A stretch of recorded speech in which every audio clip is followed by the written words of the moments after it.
We now have the pleasure of being joined by Inside Lacrosse CEO Terry Foy. Thank you so much for coming again on 3 years in a row. It's good to be back. Lacrosse season is here. Syracuse already 1-0. Just want to get your first thoughts on Syracuse's week 0 game. They try to get that football week 0 in. Um, Obviously, a good 7-goal win over Boston University. Just any main takeaways off the bat. Yeah, I think it would be hard to have wanted more. BU is a really good opponent for week 0. You look at the rest of the landscape, especially the games that actually got played, and in my I would argue that it was probably the most competitive matchup of the weekend. So, I think the pacing of the game was probably in line with what they hoped for. Obviously, they really broke it open around halftime with the, goal with 1 second before the second quarter buzzer ended. Great play by Billy Dwan in order to facilitate that clear. And then obviously coming out of the gate in the second half, felt like the offense kind of found a little bit more of a rhythm than they previously had. I thought, they really shined at the defensive end of the field. I think I the one of the things that, and I don't want to get too tactical too early, but John O'Durnell, when he arrived, like the whole idea was we're going to simplify the defense, right? And I thought that you saw a little bit more complexity with some of the things they were doing, particularly backside switching in terms of trying to facilitate who was hot. I thought that you didn't see a ton of testing from the standpoint of the on-ball defense was just very, very strong, particularly for any initiation that was trying to happen below GLE or at the wing. When BU was able to get really anything going, it was almost always coming from up top. Longer slides, and a lot of the shots that dropped were, screenshots from distance. So, whereas some of the other kind of top 10, top 20 teams, maybe we're giving up a few more goals on the inside. Watching Duke Bellarmine, that was the way that Bellarmine scored a lot of their goals. I thought that a lot of what Syracuse gave up defensively were the types of goals that you want to give up, or at least the looks that you want to give Jamie McCool to save. So, I felt like there was a lot to be taken away, a lot to be pleased with at both ends of the field, and then obviously Johnny Mullen was the Axia Player of the Week for week 0. So yeah, a lot to like. Terry, we love when you get technical. Come on, this is Syracuse. We want to talk X's and O's here. And I'm going to keep it on that track. BU deployed a really good ride, especially in that Yeah. first half, kind of gave some fits to that Syracuse attack. I know it's just, week 0, first game of the season. You're going to be a little rusty with those things. But St. Joseph's, their opponent this weekend, they love a ride. Are you concerned about, how they struggled there, or is it just kind of an early season thing and they'll figure it out? More concerned than I would be with most other teams this early in the year, because typically the reason that clearing is one of the latest things to come is because a lot of times if you're practicing indoors, you're doing so on a field that's not full length, right? Like that was a big storyline for Delaware, Utah. They didn't play on a full length field. Utah, very transition oriented team. Maybe they exploited the Blue Hens in that way. That used to be the case with Syracuse when they would have to practice in the dome and the basketball court was set up. I would imagine that's no longer the case. So maybe you would hope that their ability to and to be clear, I'm talking about the other indoor facility, not the Yes. fact that the Yes. basketball court is not set up in the dome. But yeah, I think if I were going to point to a source of concern, it would be that driving Joey Spallina over the midline, like that's a relatively rudimentary method for clearing against a 10-man, and something that can be particularly easy for the 10-man to adjust to. And so if that, first of all, I'm not sure that St. Joe's is going to go into a 10-man. I saw them in the fall, and I think they were a little bit more in the 9 to 9.5 man range, as opposed to like, fully using the goalie to guard an offensive player. Um, so I would anticipate that they're going to be ready for that. And I would say that the core way you want to beat a ride like that is by clearing as quickly as possible. And so whether that's a punt return clear, which is going to put a lot of pressure on your short 60 middies, or whether you want a 1 to 2 pass clear, that's going to put a lot of pressure on whoever comes up with the ground ball. Most commonly, it's going to be the goalie, right? Off of a live save or a ground ball around the crease. And it's going to make it such that, he's going to have to throw a pass most likely beyond the restraining line. So you're looking at a 20 to 35-yard pass. And then that person's probably going to have to leg it over. Once you get into the scenario where you have to cross field defensively once or twice, now the ride is going to be fully set. So regardless of whether it's a 10-man, any type of pressure ride, you're going to want to beat that through that kind of first 2 to 3 seconds of the defensive possession. And it's just a question of basically that to me is way more talent than it is coaching, right? Like, are your defensive personnel adept at those quick clearing passes? Kind of it's way more about decision making and accuracy. It.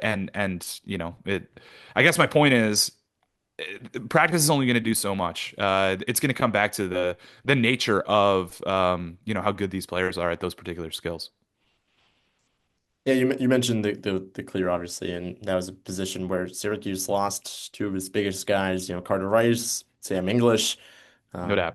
Michael So Grace too. He yeah. was he was hmm he was really useful in terms of how reliable he was as a stick handler. Maybe not. I mean, certainly in terms of those long field, cross field passes, but also in terms of his ability to carry through traffic, which is one of the things that you're going to find yourself having to do a lot as a long stick if you find that you're in that, call it like 70 to 60 range in the shot clock, because now you're going to be absorbing pressure and sometimes double teams near the midline, and sometimes the best option is going to be to carry through those. Do you think that that position is probably the biggest hole on Syracuse, and how did you see the play of Dante Bowen and Jake Spallina? Do you think there's any bigger holes that on Syracuse's team? Oh, do I think there's any bigger holes? No, I would say that that's probably, and it's not to say that I think that the size of the holes, right? Like Sammy English probably is like a quote unquote bigger hole, but it's like the path toward filling those gaps, right? Might be a little bit more. It's going to be by committee, no doubt, but it might be a little bit more obvious. Whereas, the short stick midfield position is the one that had the most question marks. Forgive me, Ochoa's first name. Number 55, big guy. I might have had his Minor. last name incorrect. Yeah.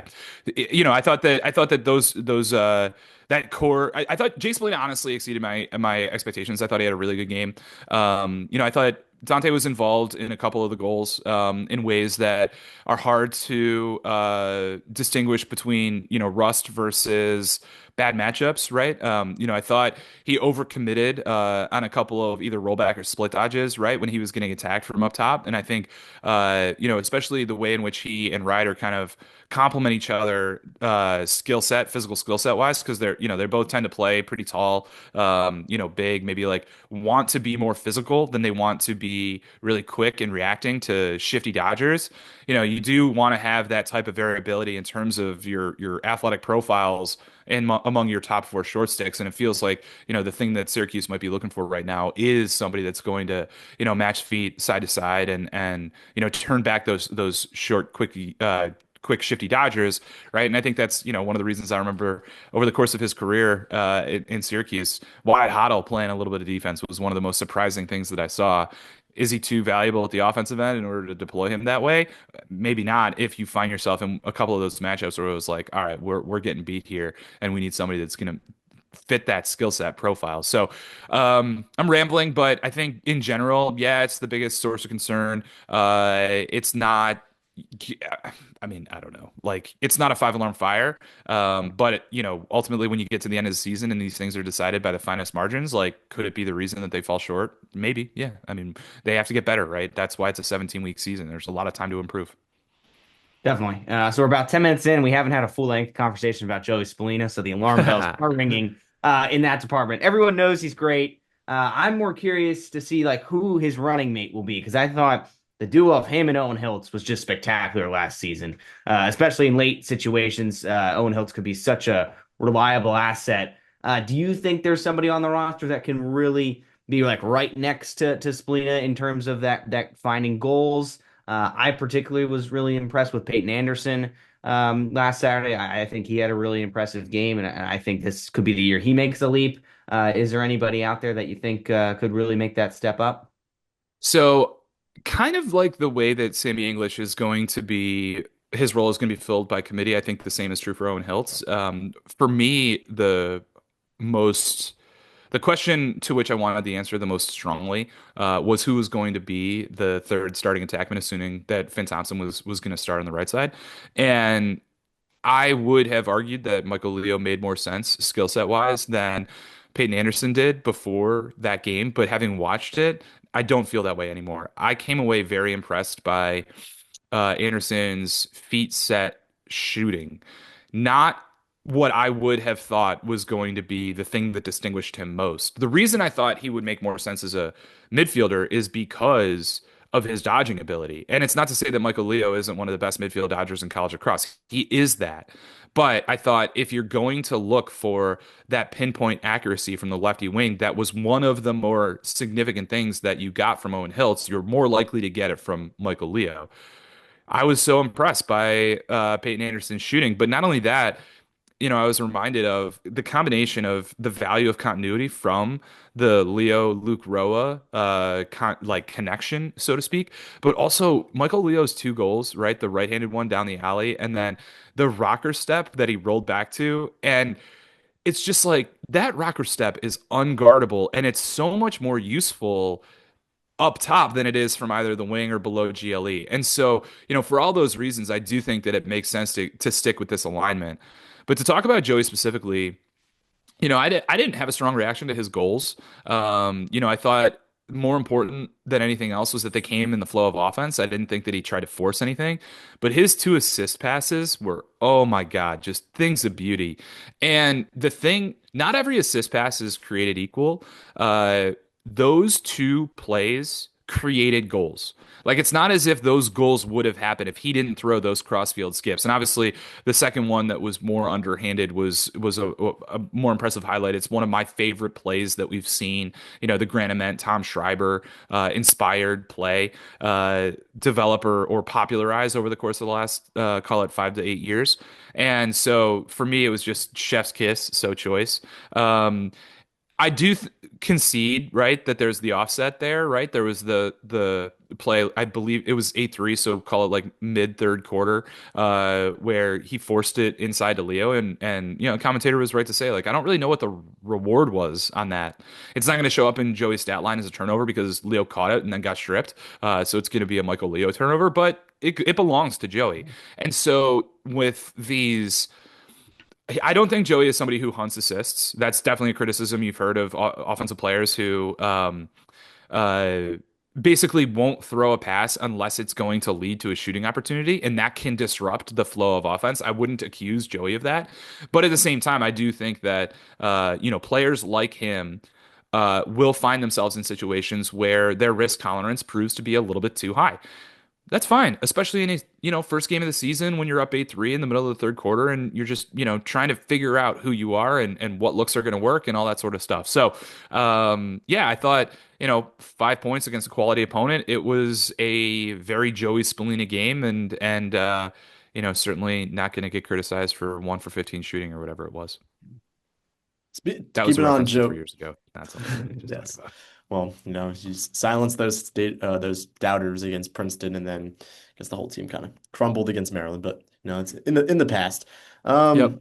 Obviously, the expectations around this team, it's win the national championship, Yep. especially on Joey as well. When was the last time do you think there was as high of an expectation on like one singular player where, former number one overall recruit, this has been the guy, it's finally his year, all like the big names in lacrosse, the Kavanaughs, the Kirsts, like they're gone. Like it's the Joey Spallina lacrosse. Like that's the whole, all eyes are on him. When was the last time you kind of saw a player with that much attention just focused on one person? Yeah, I mean, honestly, like 2 years ago with Brendan O'Neill, I think he was coming off of a gold medal, MVP of the World Games, and hadn't won a national championship. And it was like, this is the last opportunity for a defining moment in his legacy, and his team lost in the quarterfinals, right? So, I think when it comes to Syracuse, like it's interesting in the sense that the last Syracuse team with this level of expectations would have been 2020, and I think Tucker Dordevic was very clearly the star of that team, kind of with Brendan Curry as the running mate, and even then, I mean, the gap between the level of pressure I would have assumed that he felt relative to, what Joey feels now is pretty wide. So, yeah, I mean, it's been more than a decade because even that 2013 team that made it to the national championship game didn't have a singular star. I mean, Jojo Marasco, excuse me.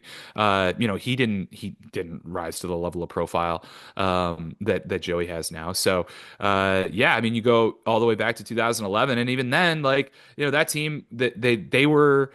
We put seven guys on the cover. Like that was like a you're not allowed to do that in magazine-dom kind of thesis at the time. And it was like, yeah, but you can't tell the story of this group without all of them, right?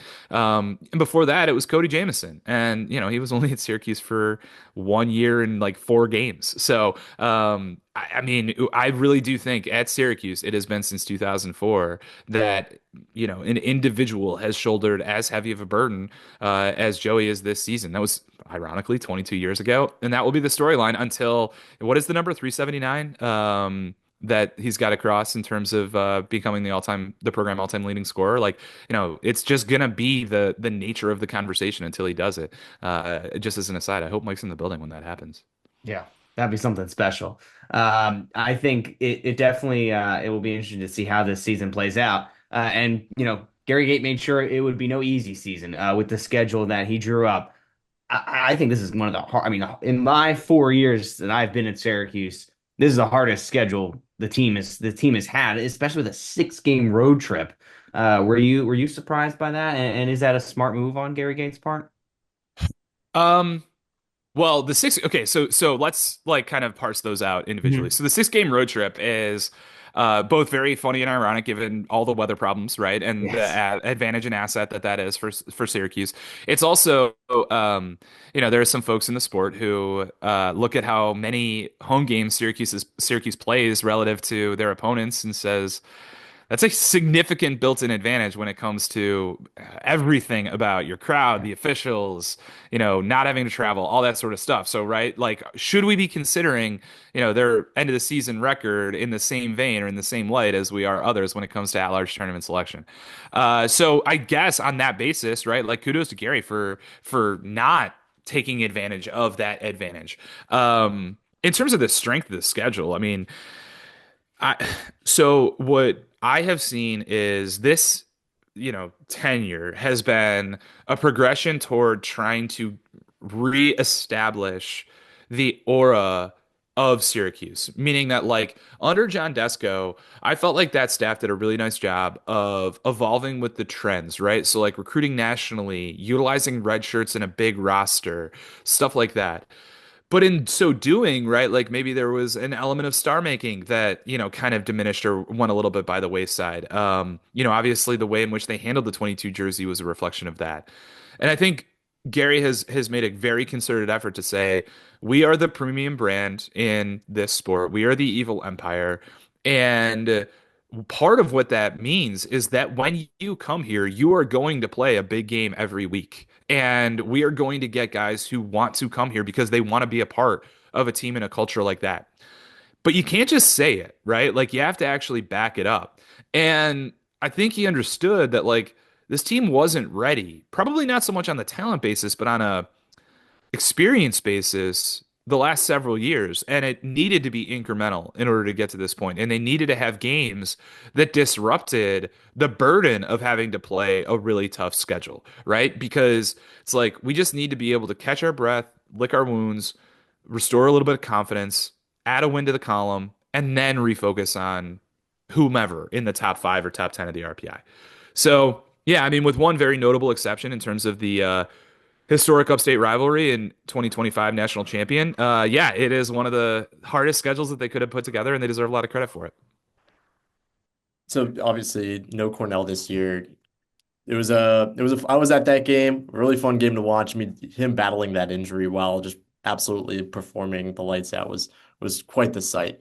Um, how do you think the landscape will shape out this season? I remember last year you said like it's kind of open field, and then obviously there were two clear best teams in the country, Maryland and Cornell.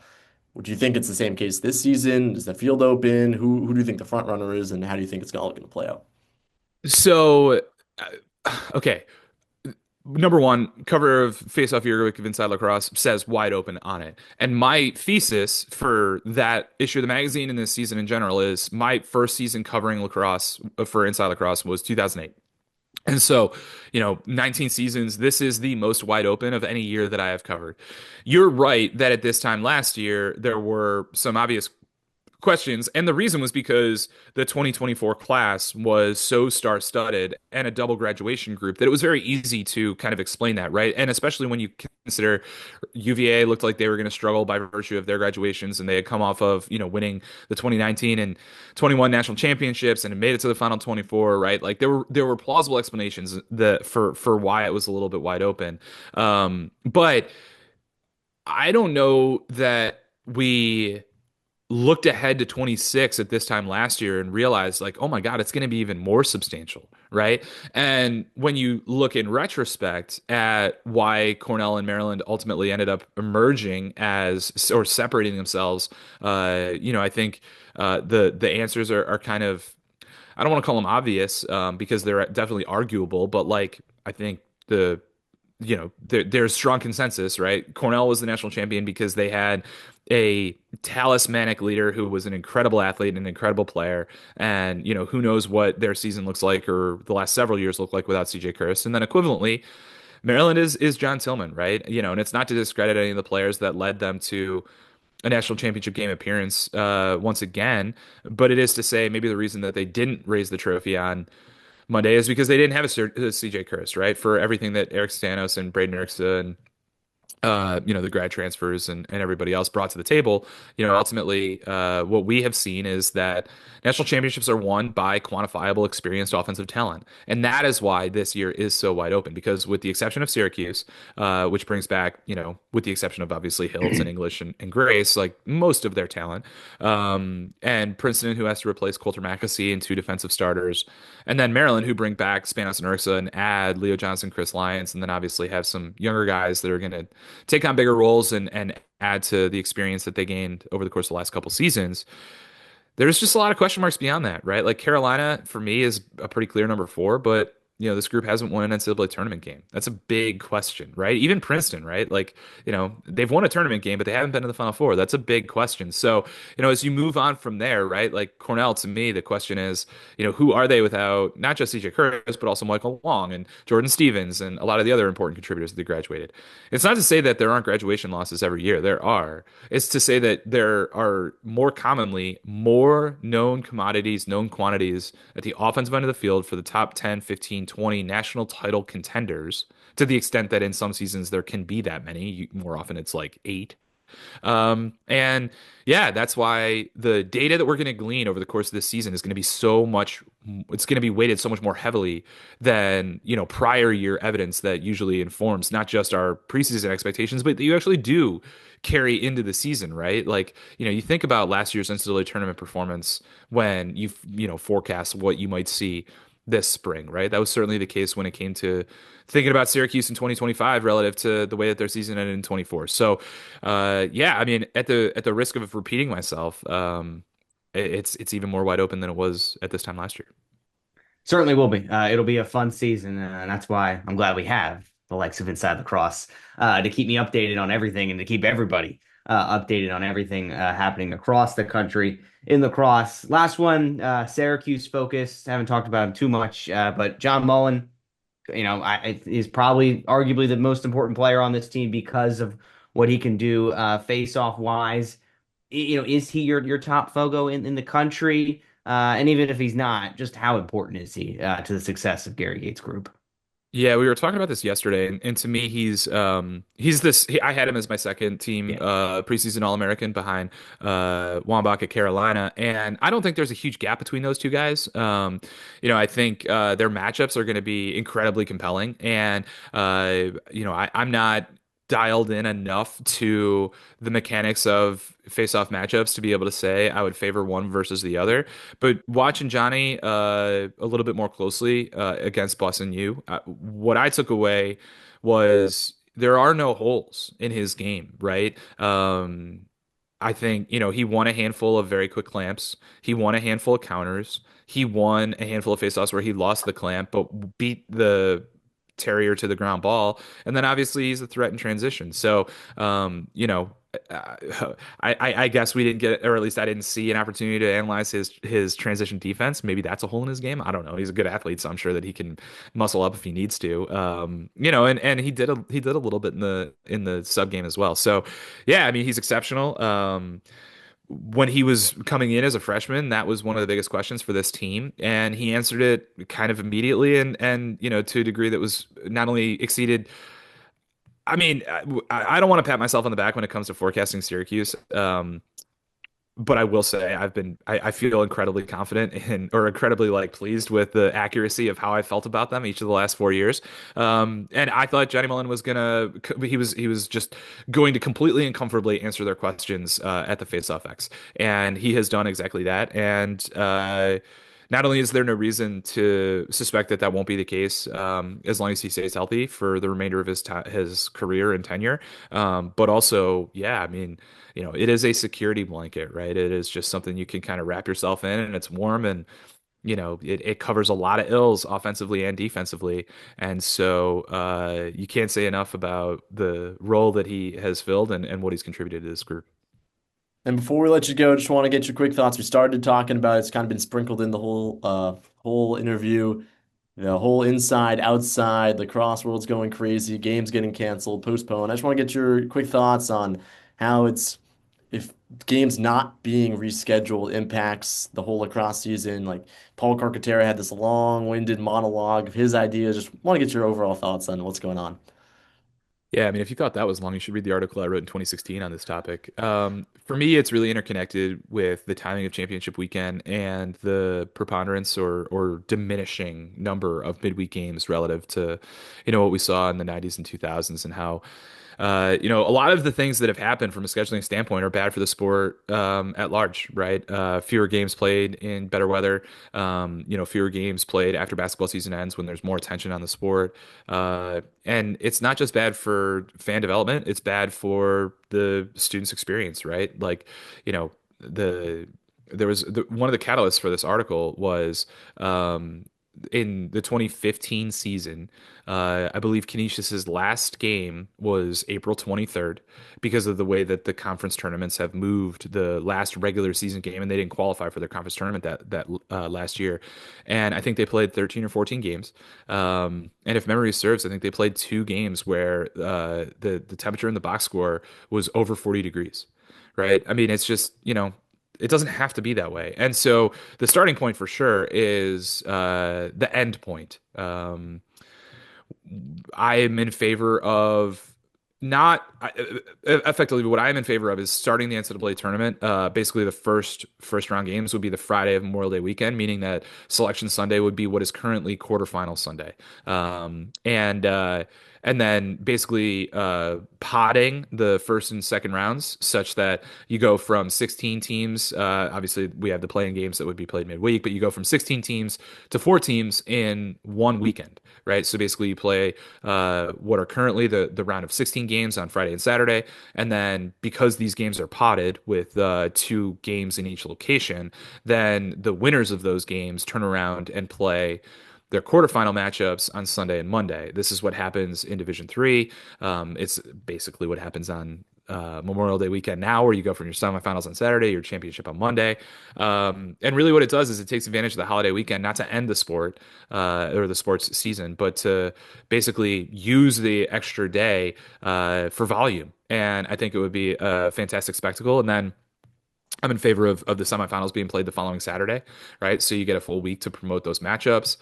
Folks have talked about Navy Marine Corps Stadium as being an optimal location.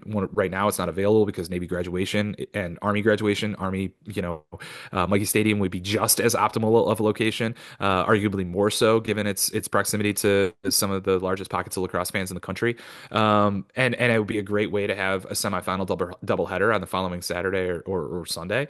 And then I would be in favor of playing the championship midweek in prime time, so either Wednesday or Thursday of the following week. Optimize the game for television. You know, you look at when the NCAA track and field championships are; they're right in that window of time, and then you'd be able to, you know, utilize kind of the counter meaning that like, if you had it in Mikey Stadium, the semis, then you could have the championship at Audi Field, right? Or vice versa. If you had Navy Marine Corps Stadium for the semifinals, you would do the championship at Sports Illustrated Stadium where the New York Red Bulls now play. And if you were to do that, right, then now the last regular season game is the second weekend in May, and the Selection Sunday, the conference tournaments, would be the third weekend in May, which just gives, so many teams an opportunity to play two, three, four more games in nice weather. And that then reduces the pressure of starting as early as we've seen. And when you do that, I would advocate for basically the first week of games to be the third weekend in February. And so, this weekend coming up would be another scrimmage weekend, and then we would start in earnest the following weekend. It doesn't remove all the risk of weather, and that's not part of the argument. It does reduce some of the likelihood. And that really isn't even part of the argument anyway. It's still just kind of the point of moving more games later into the season when fans are going to want to be in the stands, when players are going to want to play the games. Well, thank you so much. Appreciate everything. Third year running, we always love to keep up with Inside Lacrosse. Everything that y'all put out is amazing. We love to cover lacrosse. It's a great sport, and looking excited to keep it going involved over the course of the spring. Thanks for joining, Terry. Absolutely. Thank you guys so much for having me.